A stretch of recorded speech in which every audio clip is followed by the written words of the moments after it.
Yes. Yes, sir. So I agree with you 100% on fight Ukraine there, or fight with Ukraine there as opposed to here.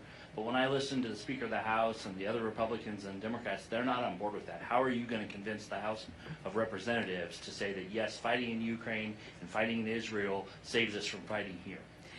This is where Biden has been incredibly wrong. You can't, as a president, just say this is what we're going to do and not tell Congress why it's so important to do it.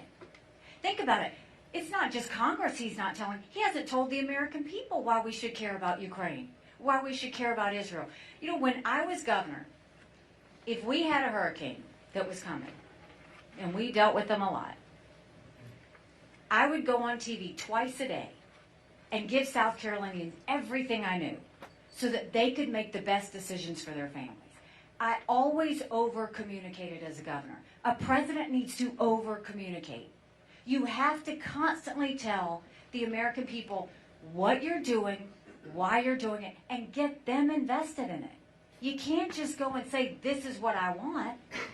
It's the taxpayers that have to pay for it. And Biden has not, I can tell you, Zach, Biden hasn't gone and had any conversations with Congress on why this is important. And he certainly hasn't told the American people why this is important. But I tell you what, the one thing that keeps me up at night is what happens between now and Election Day. Because we look so weak. And God help us. I mean, right now, our enemies know this is the weakest we've ever been. But I will constantly communicate, not only to Congress, but to the American people on why we should care about certain things. It's important.